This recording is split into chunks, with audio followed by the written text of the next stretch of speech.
اور امیر المومنین علی ابن ابی طالب علیہ الصلوۃ والسلام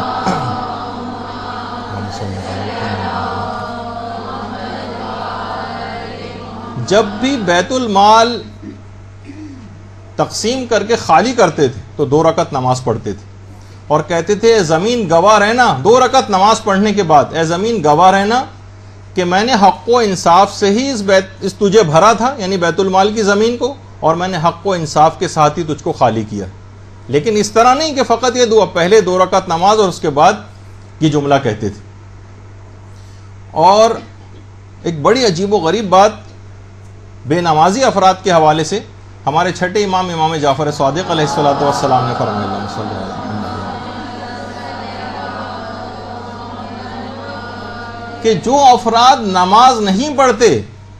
وہ نماز گزاروں کے وجود کی برکت سے زندہ ہیں اور رزق پاتے ہیں. یہ مت سوچیں یہ لوگ کہ یہ انہوں نے نماز کو اگر قضا کیا ہوا ہے اور یہ جو نماز چھوڑ کے انہوں نے بڑے بزنس حاصل کر لیا ہے اور نماز چھوڑ کے یہ بڑے جو ہے ترقی کے منازل طے کر رہے ہیں اور خوب پیسہ کما رہے ہیں. نہیں، یہ اگر کما بھی رہے ہیں، کچھ حاصل بھی ہو رہا ہے، رزق اور زندگی بھی اگر یہ پا رہے ہیں تو نماز گزاروں کی وجہ سے.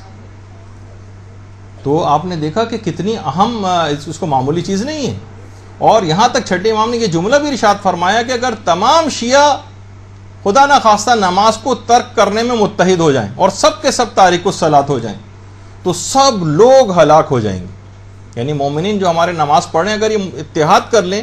خدا نہ خواستہ تو سارے لوگ ہلاک ہو جائیں گے، پوری دنیا ہلاک ہو جائے گی.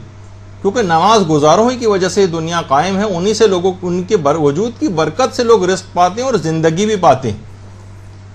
اور نماز کی معرفت دیکھیے حاصل کرنا یوں بھی بہت ضروری ہے کہ خود ہمارے 5ویں امام امام محمد باقر علیہ الصلوۃ والسلام، اللہم صلی علی محمد و علی محمد،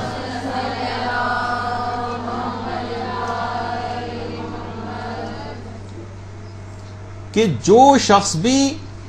نماز اور اس کے آداب اور اس کی شرائط اور اس کے راز و حقیقت کی معرفت نہیں رکھتا وہ ہماری حقانیت کا انکار کرتا ہے. دیکھیے کتنی بڑی بات امام نے کہی، بہار الانوار کی جلد نمبر 82 امام فرماتے ہیں کہ جو شخص بھی نماز اور اس کے آداب و شرائط کی معرفت نہ رکھے اور نماز کی حقیقت کی معرفت حاصل نہ کرے وہ گویا ہماری حقانیت کا سے انکار کر دیتا ہے. یہاں پر ان افراد کو بھی بہت تنبیہ ہے کہ وہ ماتمی حضرات، ویسے تو ہر شیعہ ماتمی ہوتا ہے لیکن میں اس ماتمی کا تذکرہ کر رہا ہوں کہ جو کہ نماز کو اپنے اوپر سے ساقط سمجھتا ہے، کہتا ہے مجھے کیا ضرورت ہے نماز وغیرہ پڑھنے کی، بس میرے لیے ماتم کافی. وہ خود بتائیے کہ ان کا یہ دعویٰ کہاں پر جائے گا، ان کے اس دعوے کی کیا حقیقت ہے اہل بیت کی محبت اور یا معرفت کی، کہ امام تو خود کہہ رہے ہیں کہ نماز کی معرفت نہ رکھنا خود ہماری حقانیت کا انکار کرنا.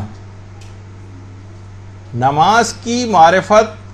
نہ رکھنا خود ہماری حقانیت کا انکار ہے، یعنی امامت کا انکار کرنے کے مترادف یہ بات ہے. یہی وجہ ہے کہ شیخ جعفر شستری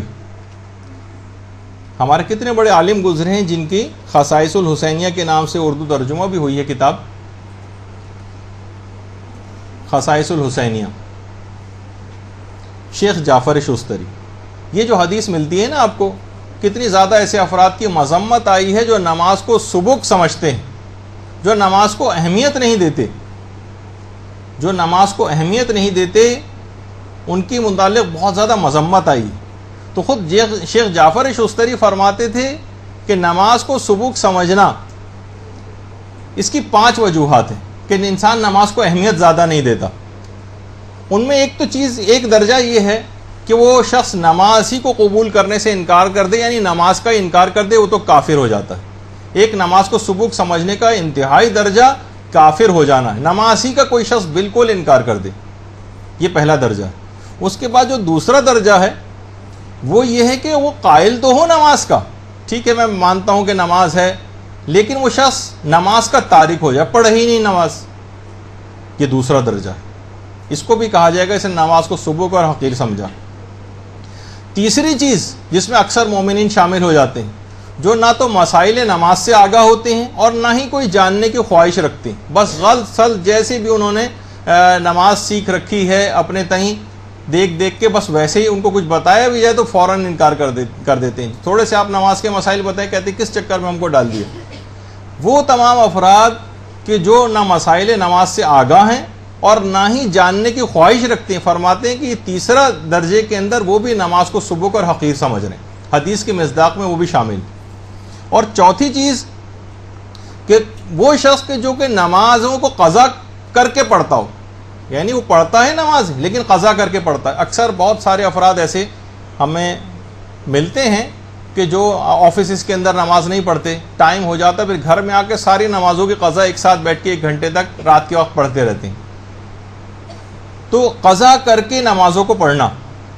اچھا قضا کر کے نمازوں کو پڑھنا یہ خود بھی سبک سمجھنے میں آتا ہے. اور پانچویں چیز کہ وہ قضا اس کی نمازیں بڑھتی چلی جائیں اور ان کو اتارنے کی کوئی فکر نہ کرے. ٹھیک ہے اب ہم نمازی ہو گئے، اب ہم پرہیزگار ہو گئے، لیکن پچھلے 25-30 سال کی نمازیں تو باقی ہیں. بعض اوقات یہ بھی ہوتا ہے ان کو اتارنے کی کسی کو کوئی فکر نہیں ہوتی پچھلی نمازوں کو. تو ایسا شخص بھی اس حدیث کے مصداق میں آ جاتا ہے کہ وہ نمازوں کو حقیر سمجھ رہا ہے. تو بہرحال دیکھیے یہ سب چیزیں ایسی ہیں کہ خود ہمارے 5ویں امام یہ جملہ ارشاد فرماتے ہیں امیر المومنین علیہ الصلوۃ والسلام کے لیے، اللہم صلی علی محمد وعلی محمد، کہ امیر المومنین کے پاس 500 خرمے کے درخت تھے، 500، اور وہ ہر خرمے کے درخت کے پاس کھڑے ہو کر 2 رکعت نماز پڑھتے تھے. یہ کتنی ایسی دیکھیے چیزیں ہمارے پاس، اللہ کی نعمتیں ہم کو حاصل ہوتی ہیں، اللہ کی نعمتیں ہم کو حاصل ہوتی ہیں، اور ہم کبھی ان کے شکرانے کے طور پر اگر ذرا سا بھی اپنے گھر میں آپ دیکھ کے اندازہ لگائیں کسی کے پاس کوئی بھی اچھی چیز ہے کہ پروردگار نے اس کو کیسی نعمت دی، کب اس کے شکرانے کے طور پہ 2 رکعت نماز پڑھی. اور وہاں ہر 500 درخت میں ہر درخت کے پاس کھڑے ہو کر 2 رکعت نماز امیر المومنین پڑھا کرتے تھے. اور یہی وجہ ہے کہ رہبر معظم آیت اللہ خامنئی یہ جملہ ارشاد فرماتے ہیں کہ اگر ہر ملک اور ہر شہر کی جو برجستہ شخصیات ہیں کسی بھی علاقے کی،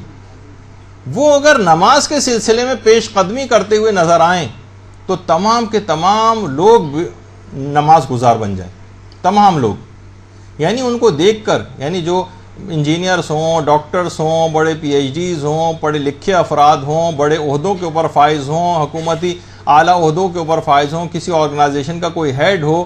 جو وہ اگر نماز پڑھ رہا ہوگا تو اس کی دیکھا دیکھی جو نیچے والے ہیں وہ سب کے سب نماز گزار بن جائیں گے. تو ہر علاقے کی جو برجستہ اس طرح کی شخصیات ہوتی ہیں ان کو چاہیے. خود رہبر معظم جب صدر ہوا کرتے تھے ایران کے، اس وقت بھی نماز کی کس حد تک ہر وقت باوضو رہنا، نماز پڑھنا بھی اور نماز کو پڑھانا بھی. تو خود بخود پورا ایران اس انداز سے اپنے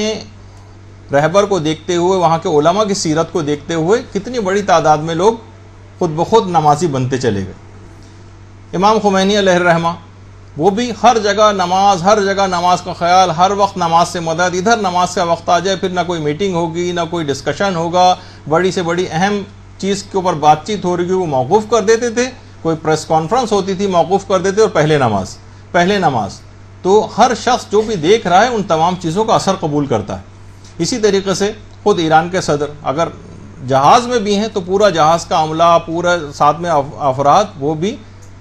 جہاز میں سب ساتھ ہی نماز جماعت بھی قائم ہو رہی ہے، نماز بھی ہر جگہ جو ہے وہ پڑھتے نظر آ رہے ہیں. خود ایران کے جو سب سے پہلے صدر تھے جو بعد میں ایک بم دھماکے میں شہید بھی ہو گئے تھے، شہید رجائی، جو الٹے ہاتھ سے پہلی صف میں دوسرے نمبر پہ جو کھڑے ہوئے ہیں وہ شہید رجائی. تو وہ بھی انہوں نے تو اپنی زندگی کا ایک وہ بنایا ہوا تھا، باقاعدہ نظر کر رکھی تھی، قسم کھائی ہوئی تھی، عہد کیا ہوا تھا کہ اگر کسی بھی وقت کھانا اگر آ گیا اور نماز کا وقت ہو گیا اور میں نے نماز کو پڑھنے سے پہلے کھانا کھا لیا تو میں اگلے دن روزہ رکھوں گا. یعنی ممکن ہی نہیں تھا کہ اب نماز کا وقت آ چکا اور وہ کوئی کھانا ہے کسی اور مصروفیت میں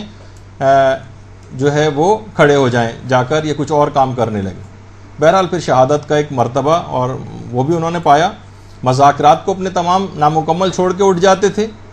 تو اس انداز سے کہ خود بخود جب دیکھتے ہیں لوگ ہمارا صدر ایسا کر رہا ہے، ہمارا وزیر اعظم ایسا کر رہا ہے، ہمارے گورنر صاحب ایسا کر رہے ہیں، ہمارے پرنسپل صاحب ایسا کر رہے ہیں، سب اگر نماز کے اول اوقات کی اس انداز سے رعایت کرتے دیکھیں گے لوگ تو نیچے کے افراد خود بخود نماز کے پابند ہو جائیں گے. برحمتك يا أرحم الراحمين وصلى الله على محمد وآله الطاهرين.